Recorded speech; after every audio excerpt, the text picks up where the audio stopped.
Hey, Travels with Dottie here, and I'm coming to you from the back of the museum in Eagle Nest, New Mexico, where I work on Saturdays, and I'm all alone here now, and hopefully I'll be able to get through the video before someone comes in. If not, we'll stop, I'll take care of them, and then we'll come back and continue. It is, let me check, the 6th of September, 2025. A week from tomorrow, I head back home to Artesia, and I'm really going to miss Eagle Nest here. And there's something that I've been thinking about related to the nomadic life. Someone just showed up, of course, as soon as I started recording. I'll be right back. I'm back. The way to guarantee visitors at the museum is for me to start recording a video. But it was delightful. It was a viewer that came by that has watched my videos and is staying nearby, a visitor from Kansas. And I had a nice, very pleasant long visit. He met me and Dottie, and we talked about all sorts of things. So it was Charlie and Diane, if you're watching, I can't remember the name of the town that he's from, but it's near, I know it's near Dodge City. And he said, I think he's staying in your old spot there in Weathers RV. But anyway, what I wanted to talk about today is a concern that I haven't talked about much, and I don't see other nomads talking about it all that much. And that is, inevitably, when you're a nomad and you're living your life, you're going to experience a crisis or two. You're going to suffer losses, and especially those of us over 60, retired or about to retire, family, friends, and acquaintances. As we get older, it becomes more and more likely that folks are going to pass away on us, and it could be quite painful. And in especially acute pain for many nomads is the death of a pet. I have a hard time, even though Dottie's my third dog as an adult, when it's Dottie's time, it's hard for me to even with my past experience, to really comprehend how tough it's going to be when it's Dottie's time. Luckily, she's in good shape. She's healthy. She's 10 years old. And the powers that be, will be together for a few more years. But people that I've known have lost parents, siblings, even children while they've been on the road. And sometimes you're lucky enough to be with a community of people. Maybe in the winter you're camping with close friends and you have that support. But let's face it, that's not always the case when you're on the road, or it isn't always the case with me. When I'm courtside is the time where I'm around people more than virtually anywhere else. But during the rest of the year, I'm not isolated alone, but I don't have more than one or two friends, close friends here in Eagle Nest. It can be a very lonely thing if you find yourself in crisis. Versus one of the things that we give up, we don't talk about much, is when we live in one place, in an apartment or a home, and we're part of a community, especially if we're near family, not to mention friends, then we have that built-in support system. But you let a lot of that go. As much as I talk about how close-knit the nomad community is, and it's supportive and it's wonderful, we're not always together. You know, I think about my good friend Cheryl, Pup Camper 58. I consider her one of my closest friends, and she's all the way in Tennessee and is going to be there through the whole winter. That's pretty far away from New Mexico or Arizona. And I get sad thinking about how far away she is. I mean, she's a phone call away, but it's just not the same.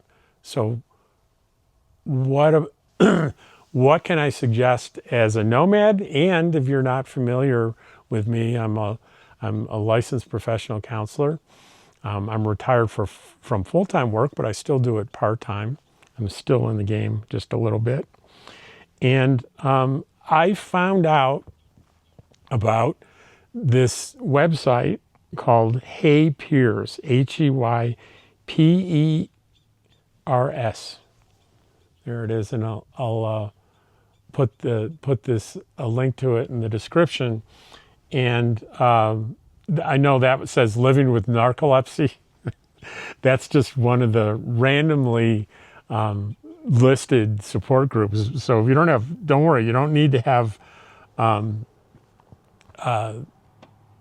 narcolepsy to participate. I'll just go through a brief list of the meeting types: addiction, anxiety, bipolar, brain injury, caregiver, chronic illness, depression, fraud, eating disorder, general, grief and loss, other, paralysis, parenting, postpartum, pregnancy, schizophrenia, sleep, substance use, suicide loss, veteran and women's groups. And the majority of these aren't led by licensed mental health people. They're led by peer support people. And peer support people are lay people that have special training to lead these support groups. And when I worked in Fairfax County for the mental health authority there, we used these professional peers and volunteer peers heavily, and we found them to be very, very effective.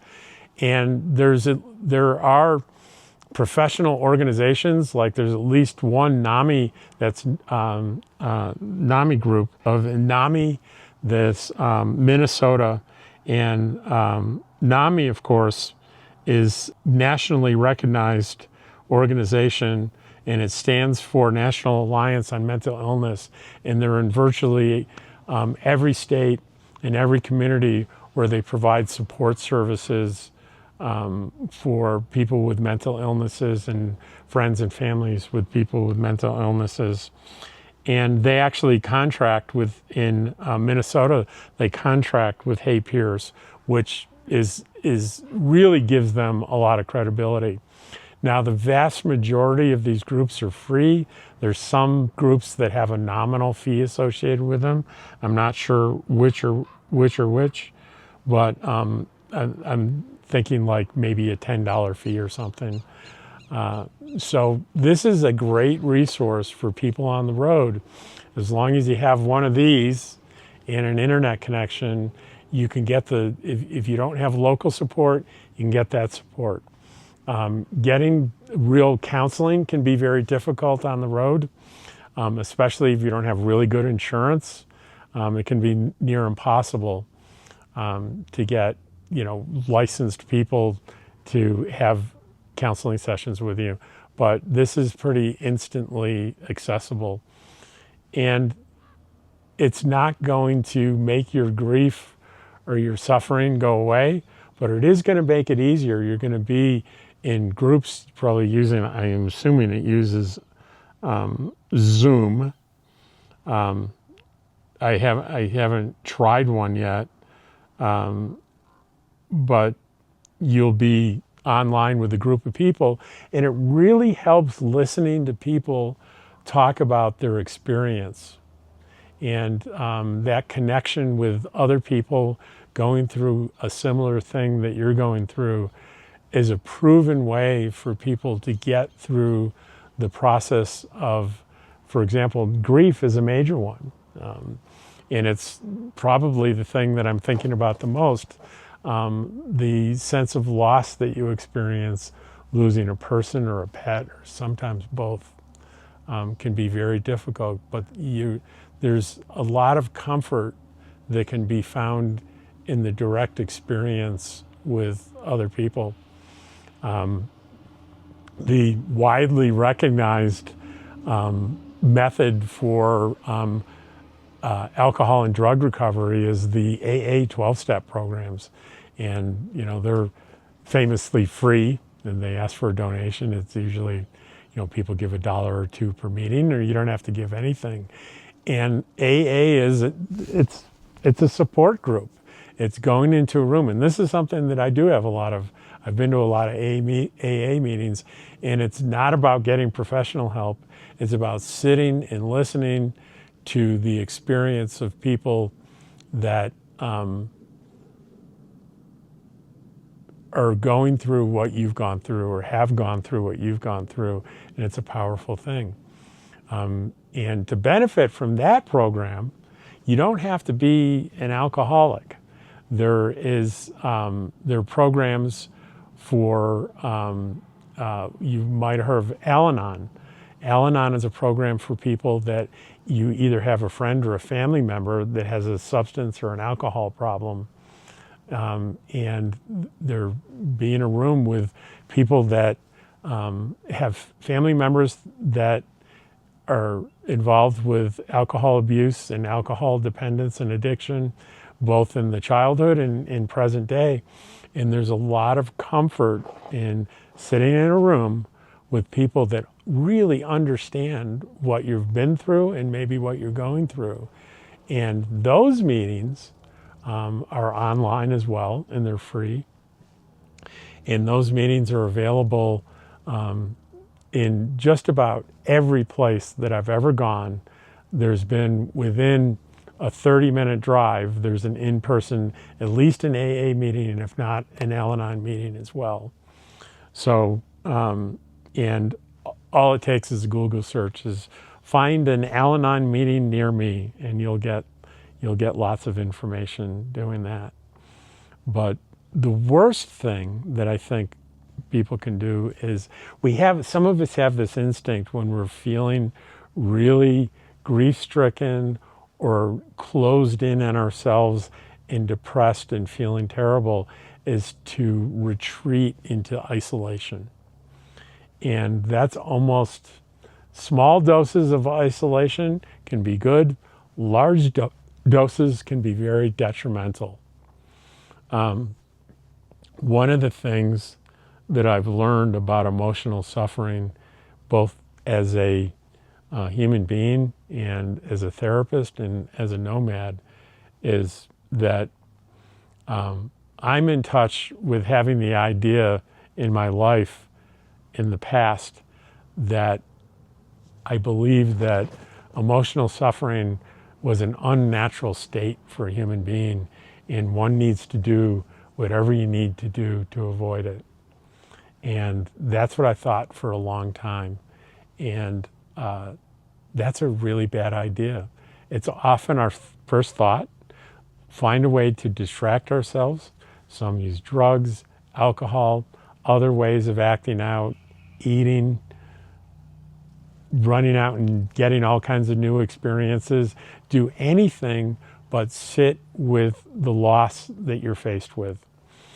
And over time, I've discovered that suffering, this kind of suffering, emotional suffering, is not an unnatural state for a human being. It's a very natural, expected part of being a human. It's part of our experience, and it's not avoidable. What I have found is that if you're willing to embrace and walk through your grief through these support groups, maybe a therapist, a friend,